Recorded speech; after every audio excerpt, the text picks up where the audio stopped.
Bom dia, boa tarde, boa noite pessoal, tudo bem com vocês? Vamos iniciar aqui mais um vídeo explicando um pouquinho para vocês algumas mudanças, algumas novidades que o governo já traz, tá? Principalmente a questão da nota fiscal de serviço, né, que também se tornou obrigatória aí, as mudanças da reforma tributária dentro desse ambiente, que agora está sendo padronizado para o ambiente de nível nacional. Vamos trazer para vocês essa novidade, alguns índices e scores aí trazidos também por eles nessa análise, né, principalmente pelo Sebrae, e vamos trazer também para vocês alguns outros tutoriais, algumas informações também, a questão dos autônomos, que foi divulgado no ano passado, algumas fake news, alguns pontos, vamos trazer nossa opinião, nossa informação para vocês fazer essa análise, tá? Antes, não esqueça também, acesse nosso site em www.prodel.com.br.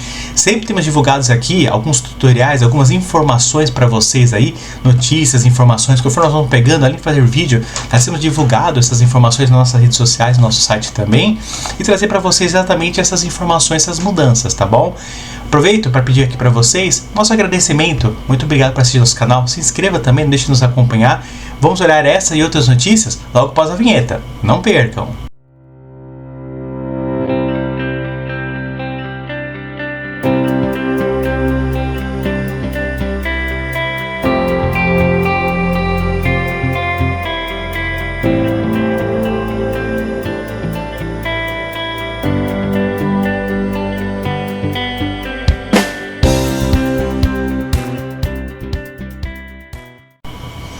Bom, vamos lá então pessoal, vamos iniciar aqui essa análise, essa avaliação das informações e notícias. Lembrando, nosso objetivo é sempre trazer para você que empreende ou deseja empreender nesse mundo de negócio aí, notícias, informações, conhecimento, para que vocês possam aí ter um pouco mais de tranquilidade, um pouco mais de informação para tomar decisões e possam também se manter aí sempre à frente dos negócios aí, tá bom? Então vamos lá, primeira notícia se refere a mais de 60% dos pequenos negócios ainda usam conta pessoal para pagar despesas da empresa.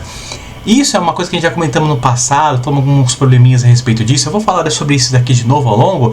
Eu vou só seguir com um raciocínio aqui com vocês, só para vocês entenderem o impacto disso e principalmente aonde a reforma tributária acaba afetando isso diretamente, tá pessoal? Bom, uma pesquisa recente do Sebrae revela que a separação entre finanças pessoais e empresariais ainda não é uma prática consolidada entre os pequenos negócios no Brasil. De acordo com o levantamento Hábitos Financeiros dos Pequenos Negócios, mais de 6 em cada 10 empreendedores utilizam a conta bancária pessoal para arcar com as despesas da empresa, prática que evidencia fragilidades na organização financeira desses negócios. Aí, para o presidente do Sebrae Nacional, Décio Lima, a separação entre as finanças é um ponto essencial para a saúde do negócio. Nós não recomendamos esse procedimento. O ideal é que haja uma separação da conta pessoal da conta do negócio para que todas as receitas de despesas do negócio possam ser contabilizadas sem serem contaminadas por movimento de ordem pessoal. Onde que isso é problema, pessoal? Primeiro, antes de a gente falar sobre a questão da reforma tributária, onde isso impacta?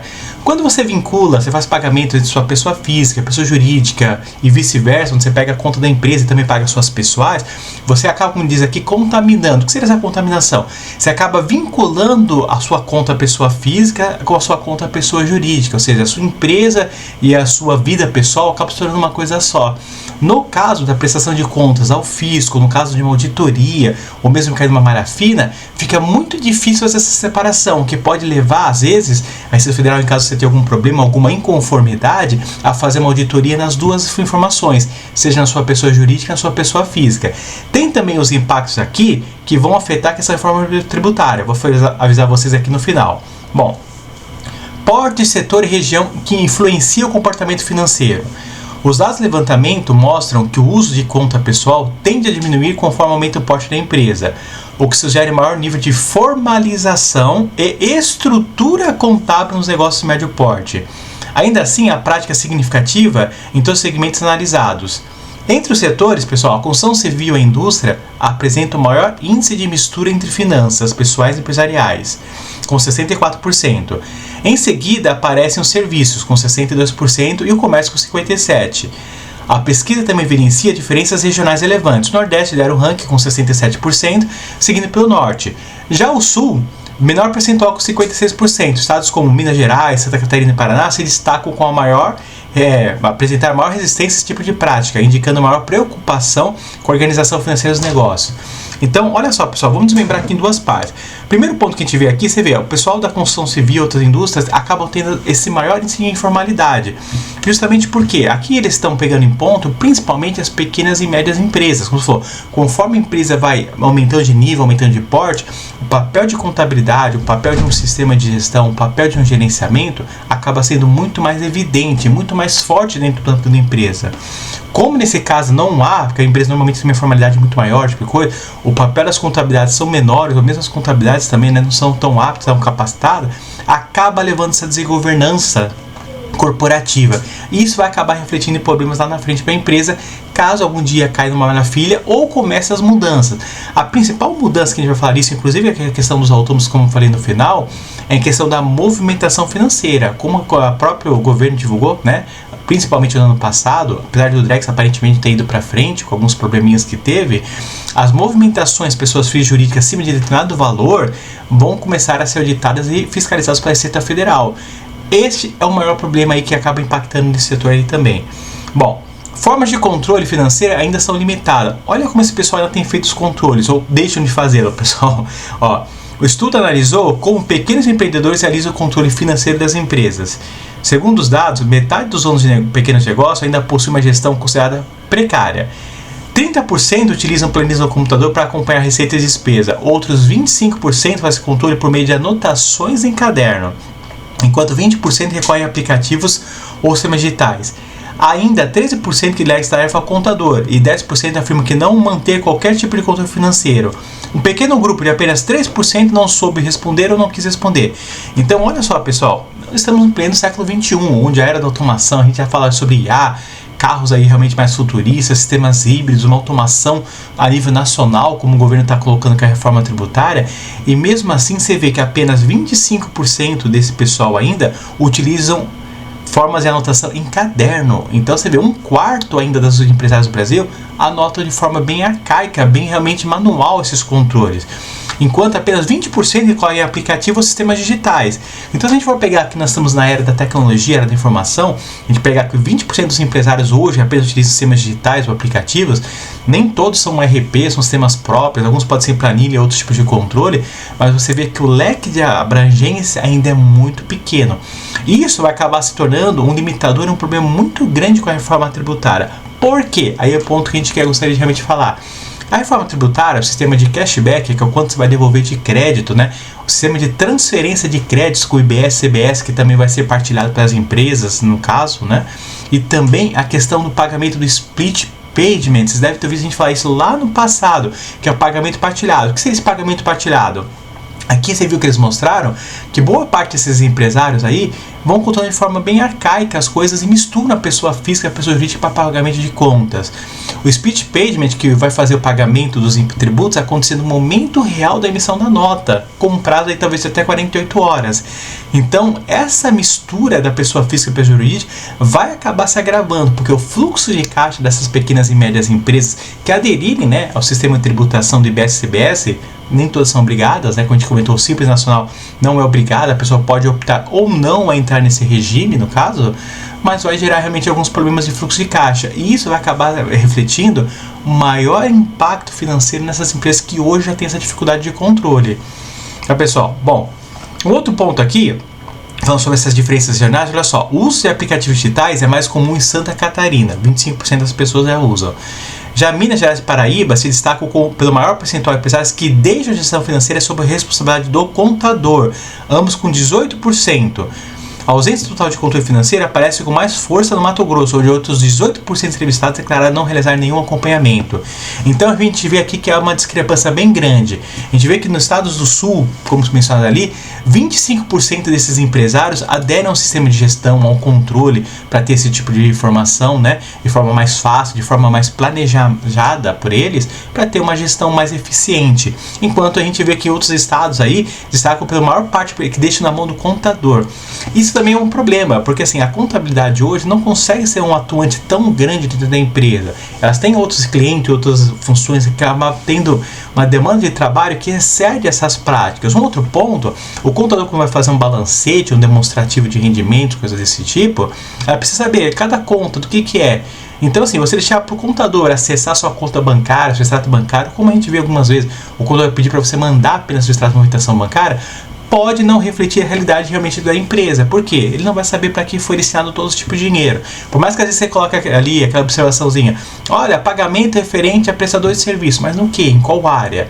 Porque você pode, dentro da parte da contabilidade, dentro do plano de contas, agrupar ele em subclassificadores. Então, pessoal, olhem, realmente analisem. Se vocês estão nessa situação, comece a pensar dele. Existem softwares de gestão como o nosso, que com baixo custo, próprio para empresas de pequeno e médio porte. Apesar de nós estarmos atendendo um grande nicho, né, de empresas de médio e de grande porte também, como vocês podem acessar nosso site e ver alguns cases nossos de sucesso. Mas assim, a informalidade vai acabar sendo um atuante muito negativo para vocês nesse ponto. A gestão corporativa é necessária para que vocês tragam vantagem competitiva. Tá bom? Bom, vamos aproveitar, vou trazer aqui para vocês um novo assunto também sobre a reforma tributária, como já tínhamos citado anteriormente, para vocês verem um pouquinho dessas mudanças nos documentos fiscais, quais documentos fiscais se tornaram obrigatórios a partir de 2026 agora para entrar no sistema do governo, tá bom? E qual a realidade disso hoje no Brasil. Então, vamos iniciar aqui, ó. Desde 1º de janeiro já está em vigor a obrigatoriedade de preenchimento dos campos referentes a novos tributos. Primeiro, o Imposto sobre Bens e Serviços, chamado IBS, e depois a Contribuição sobre Bens e Serviços, CBS, conforme destacado pela Reforma Tributária do Consumo. O objetivo é unificar e simplificar as obrigações fiscais por meio de um layout nacional padronizado, exigindo que estados, Distrito Federal e também municípios adaptem seus sistemas. Como nós comentamos lá no passado, quem acompanha nosso canal aí desde o passado sabe que a gente vem atuando desde 2024, falando sobre a premissa da reforma tributária, os possíveis impactos disso. Se você quiser manter-se atualizado, acesse sempre o nosso site em www.prodel.com.br, veja nosso feed de notícias que a gente vai sempre publicando lá conforme nós vamos vendo os tutoriais, tá? E também se inscrevam aqui no nosso canal do YouTube para que vocês mantenham e se acompanhem essas informações que nós vamos publicando conforme a gente for recebendo informações de boas origens, conforme a gente for analisando o impacto disso e ver que é fundamental passar isso para vocês, nós vamos sempre fazer essa análise. Bom, então, o que a reforma tributária está fazendo, pessoal, para quem não acompanhou? Na verdade, os estados, como ele menciona aqui, o Distrito Federal e os municípios, estão perdendo uma padronização que eles têm, uma forma de controle, uma forma de gestão e regras que eles definem, e está passando tudo para regras de formas nacionais. Então, esse layout, essa padronização, está tirando os municípios e estados esse controle e passando isso para a União. Isso é bom e ruim em alguns pontos, tá? Depende do ponto de vista. Não vou entrar no mérito discutir isso agora, porque não é um objetivo nosso aqui. A gente só quer mostrar para vocês quais os documentos estão entrando em vigor e qual o impacto disso para vocês no dia a dia, tá bom? Mas é importante vocês acompanharem e ver essas mudanças, porque isso vai mudar tanto a questão de leis, a questão de documentos, a questão de exigências aí e a questão de alíquotas, como já falamos. O impacto disso aí para a parte financeira vai ser substancial em alguns setores e outros não. Alguns setores vão ter um aumento de custo bem competitivo, outros vão ter um aumento de custo menor, tá? Mas é importante que vocês acompanhem, sigam, comentem aí, tiverem alguma dúvida, mandem para nós aqui, pode colocar um comentário, mandar para nós em particular, que a gente tenta responder para vocês dentro do possível. Bom, pessoal, as informações declaradas no documento fiscal eletrônico, que é chamado DFE, terão natureza de confissão de dívida. Isso porque, olha só, vale reforçar que a Receita Federal suspendeu as multas por falta do IBS e CBS notas fiscais por 4 meses, ou seja, até 1º de abril, quem emitir as notas fiscais com falta de informação, com informações errôneas, não serão multados. No entanto, esses documentos fiscais, que aí é o ponto que eles vão explicar, terão natureza de confissão da dívida desses tributos e serão compartilhados em tempo real entre todos os entes federativos, seguindo padrões técnicos uniformes.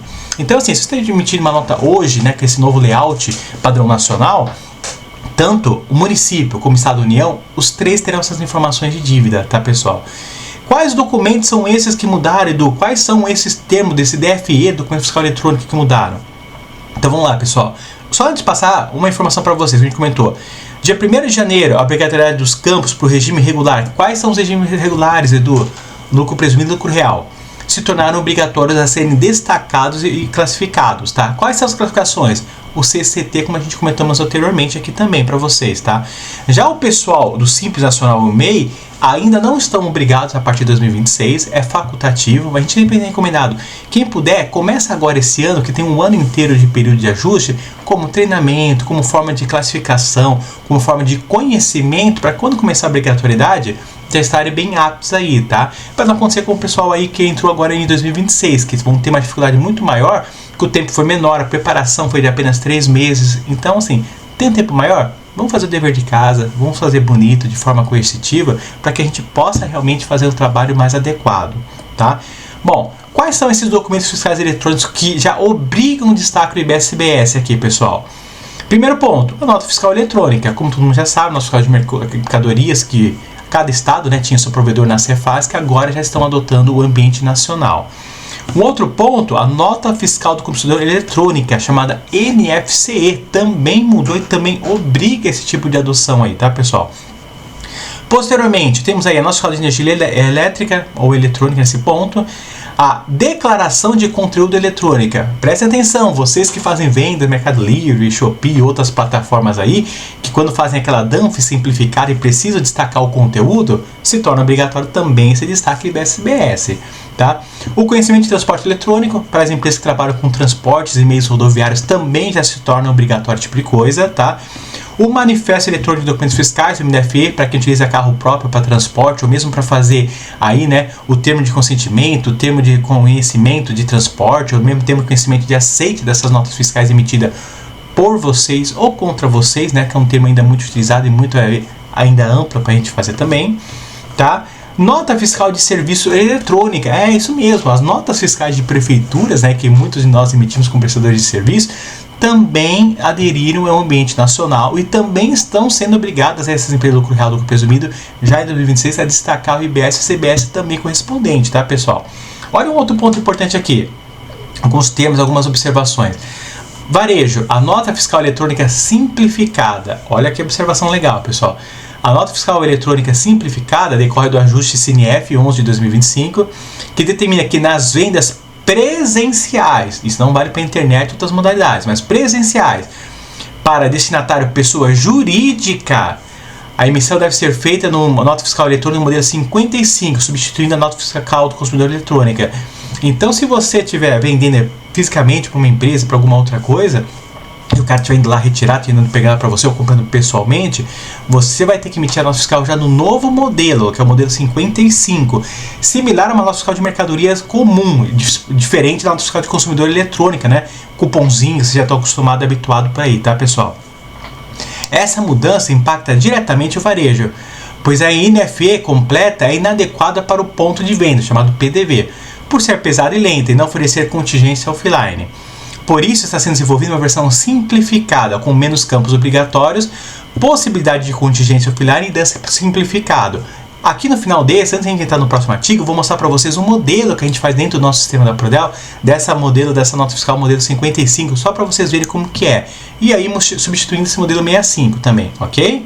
Bom, para quem faz a declaração eletrônica de regime específico, como eu falei, quem faz as vendas pela internet também, né, tem que destacar qual o conteúdo, diz o seguinte: passou a exigir a declaração eletrônica para atividades que não eram obrigadas a emitir documento fiscal, mas passa a gerar IBS-CBS. Quais são essas? Instituições financeiras, aqui nós temos algumas factory e outras que entram nesse ponto, né?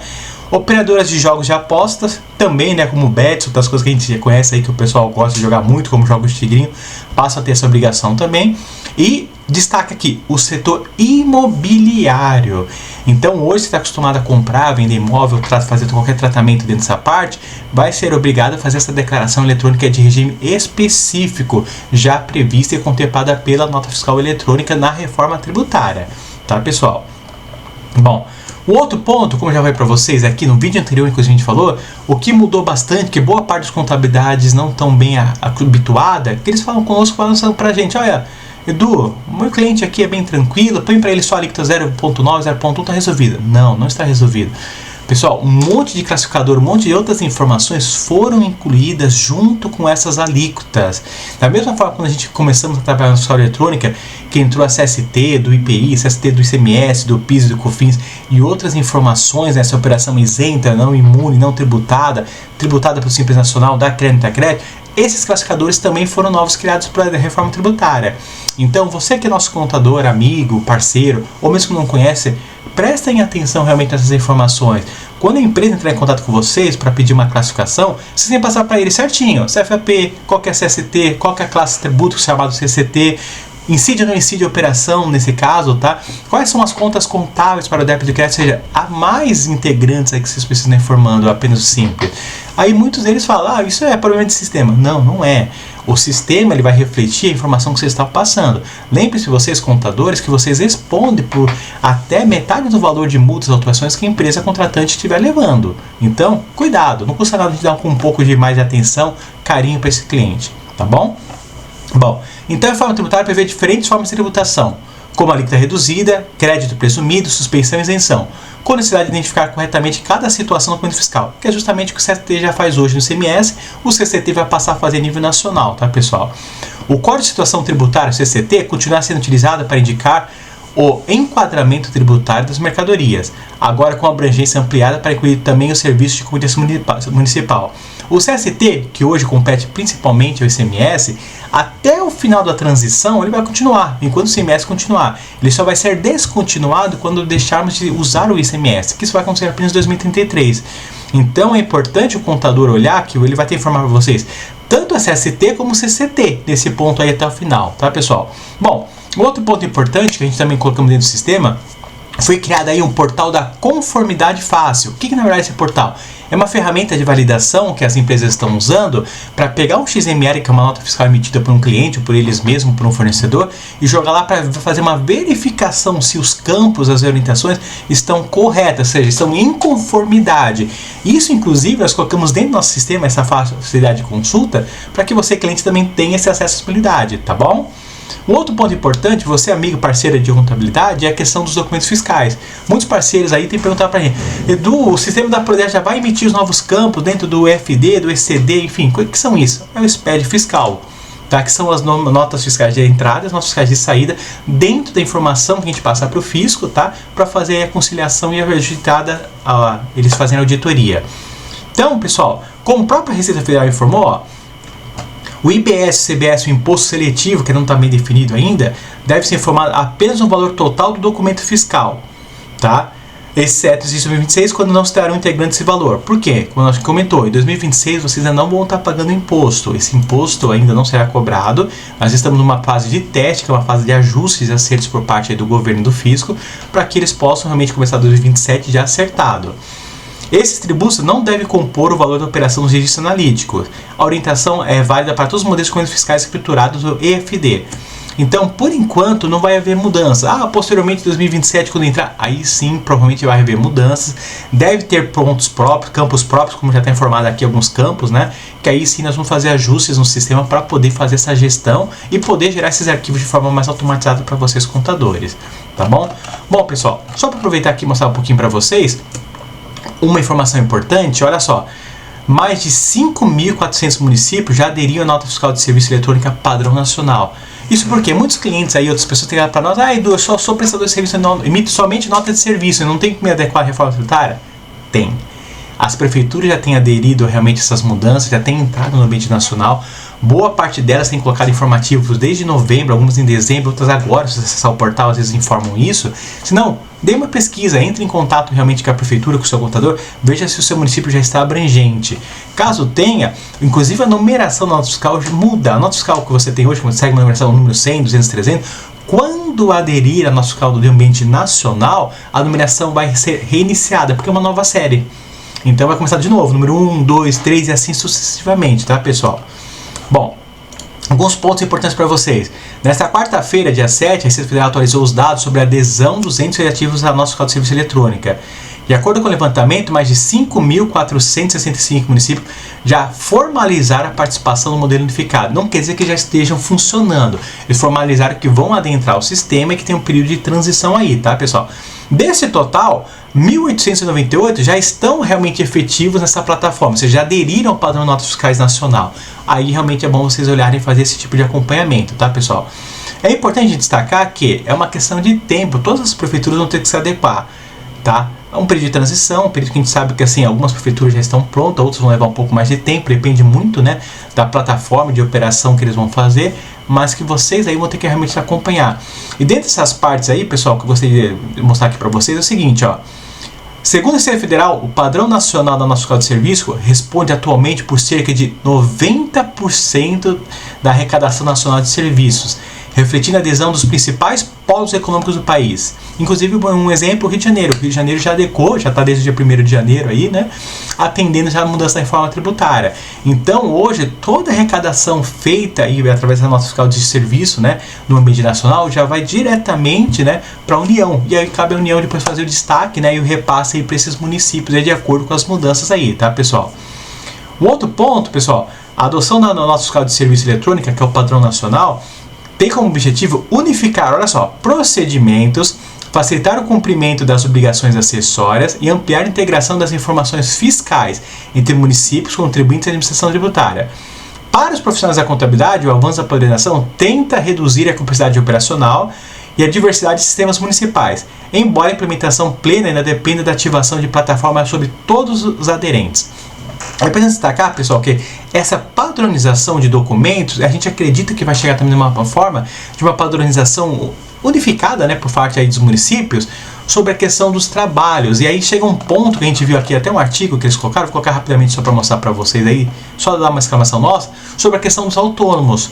Como eles falam aqui, a reforma tributária em si realmente já não obrigou, né, os autônomos a aderirem automaticamente ao modelo de emitir notas, se tornar empresa. Não, realmente ela não fez isso.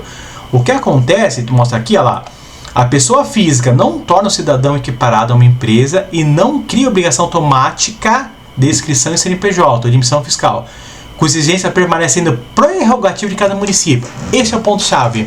Então, assim, hoje cada município diz ou não diz se é obrigado ou não a esse tipo de movimentação, pessoal. Com a criação aí da padronização, né, das regras através da União, acreditamos que também em breve a própria União, né, deve estabelecer ou não, vamos ver, né, os próximos andamentos, se vai ou não vai ser obrigado a esse tipo de atuação. Mas é importante visualizar que o pessoal falou assim, gente, criou muita fake news, o pessoal criou. O que a Receita Federal disse a respeito disso? Ó, o conteúdo é falso, ó, nada muda para o pedreiro, para o jardineiro, para o pintor, para o microempreendedor individual. Para as pessoas físicas, prestadores de serviço, a reforma não cria obrigação automática de formalização. A prestação de serviço como pessoa física não implica por si só equiparação à pessoa jurídica, cidadão não é empresa, nem obrigação de inscrição em CNPJ ou de emissão de nota fiscal, cuja obrigatoriedade permanece sendo uma prerrogativa de cada município. Então você vê que ele fala, a reforma em si não criou essa obrigatoriedade. O que acontece é que cada município pode ou não pode definir a lei. Então o que vocês têm que fazer? Consulta o município de vocês, veja a adequação dele, veja como que está essa parte. O que a gente tem visto aí por experiência própria e pessoal, principalmente nós que a gente tem conversado, é que boa parte dessas pessoas autônomas hoje, às vezes principalmente o CPD, né, como o pessoal tem brincado bastante, quando vai fazer um serviço, uma empreitada, alguma coisa, o valor às vezes de movimentação acaba se tornando muito grande. Quando essa pessoa for fazer um trabalho, principalmente para uma empresa, ou quem for contratar de formar uma empresa, alguma coisa, pode ser que esse cliente exija dele essa nota fiscal, principalmente para a tomada de crédito, né, do IBS e CBS para eles. A gente sabe que os valores às vezes agregados para uma obra ou uma reforma acaba sendo muito grande. Então isso pode acabar acontecendo, tá, pessoal? Bom, especialistas em tributação explicaram que a reforma não cria obrigação geral de emissão de nota fiscal para autônomo. O que ocorre é a padronização do modelo de nota fiscal do município, que já exigem documentos de prestadores de serviço. Então, olha, eles padronizam apenas naqueles municípios que já estão fazendo essa exigência, tá, pessoal? Mas um ponto importante que eu coloquei para vocês aqui, olha só como funciona essa tributação, depois eu vou dar uma explanada para vocês aqui. Pessoa física, que hoje tem o CPF, que emite nota fiscal como autônomo, está sujeita à tabela progressiva do imposto de renda, com alíquotas variáveis, de 7,5% a 27,5%, podendo realizar deduções no livro caixa com despesas dedutíveis. Então vamos lá. Aquela pessoa que é autônoma, que hoje emite uma nota fiscal como autônomo, né, e está sujeita, né, nesse caso, a pagar o imposto de renda, porque não acaba pagando, ele vai ter uma alíquota variável de 7,5% a 27,5%. Então você vê que é uma alíquota bem substancial. Nós pegamos o imposto, vai começar agora, o IBS, CBS, que vai subir e substituir os demais impostos, aí, principalmente a partir de 27%, a alíquota definida pelo governo vai iniciar em 26,5%, então falando que pode chegar a 28%. Então, assim, vai ter um ponto muito parecido entre elas. Em 2026, entrou em vigor um mecanismo de isenção, olha só, e redução para pessoas de baixas rendas, com isenção de até 5 mil por mês e redução gradual até 7.350, conforme o artigo 2º da lei. Esse é o ponto-chave. Então, assim, quando começou, o pessoal fala assim, olha, quem hoje é prestador de serviço, quem hoje é um pedreiro, um pintor, um eletricista, uma manicure, alguma coisa, ou seja, aquele trabalhador informal, que trabalha na informalidade, por assim dizer, né, pessoal? Esse pessoal tem que se preocupar com a movimentação financeira. Essa movimentação financeira, na verdade, foi que começou a criar um pouco desse hábito, dessa informação de que será necessário emitir nota. Porque imagina o seguinte, você que trabalha como pedreiro, alguma coisa, você faz um serviço por empreitada. Né? Como a pessoa fala, eu vou cobrar 20 mil, eu reformo toda a casa do senhor. Se você pegar 3 trabalhos desse num ano, mesmo que o cara vai pagar para você em parte, o momento total de seu de 60 mil já chega praticamente no teto dessa isenção. Você já começa a cair em alguma outra faixa de redução. Ou seja, você tem que pagar um imposto, alguma coisa nesse sentido. Se você, por outra forma, pensar de forma diferente, olha, como que eu vou prestar contas para o governo essa movimentação financeira minha? Porque a pessoa que não é informal, às vezes vai ter uma movimentação financeira muito grande, né? Através de PIX, transferência bancária, DOC, depósito e companhia. Como você vai fazer essa prestação de conta? Como você vai vincular e dizer quem foi que pagou? O governo sabe. O governo, quando você faz hoje um PIX, um TED, ele tem a informação de quem foi o depositante e quem foi o recebedor desse valor. Então, a prestação de contas, por si, é que vai acabar talvez obrigando a pessoal a uma formalidade. O outro ponto importante, olha a última parte que cita aqui, ó. Já o MEI, que é o CNPJ prestador de serviço, ele paga uma contribuição fixa mensal de R$ 82,05, que já inclui o INSS e o ISS, independente de faturamento, até o limite de 81 mil por ano. Então, raciocina com a gente aqui, pessoal. A reforma tributária não obrigou realmente a pessoa a essa mudança, mas as mudanças que o governo fez feito no imposto de renda, essa isenção do imposto de renda e outros pontos de movimentação que ele foi aumentando as alíquotas, né, tanto do MEI como das outras empresas aí que podem até às vezes ter um funcionário, e os benefícios decorrentes desse, como comentado aqui, o próprio MEI tem direito ao INSS e o ISS, né, uma aposentadoria, alguma coisa nesse sentido, acabam fazendo com que o pessoal acabe migrando para esse sistema de nota fiscal. Então veja, se você não pagar nada, se você não for MEI, não for nenhum tipo de coisa, se for pessoa física, sem emitir documentos, você pode ter que acabar algum momento na malha fina prestar contas. Isso pode se tornar algo meio complicado, até mesmo punitivo. Se você falar, não, eu vou prestar nota como autônomo, vou pagar o imposto de renda, que tem uma alíquota variável de 7,5% a 27,5%. Já se você aderir, pessoal, ao MEI como Simples Nacional, qualquer coisa nesse sentido, você vai ter uma alíquota fixa de R$ 82,05 até o limite de 81 mil por ano. Então, ao nosso ver, se vocês olharem a conta e como o próprio governo está prestando, é muito mais vantajoso para você que é um autônomo liberal desse, pagar R$ 82,00 por mês e ter direito a benefícios como, por exemplo, para quem é mulher, né? No caso está grávida, ou mesmo auxílio doença, né? No caso também é bem-vindo, a aposentadoria no final, do que você pagar como autônomo ou não deixar de não pagar e não ter nenhum benefício. Lembrando que o Brasil ele exige uma contribuição mínima para aposentadoria, tempo de contribuição mínima, tá? Além da idade. Se você não prestar nenhuma dessas, lá na frente, quando você precisar, você pode ser que fique na mão.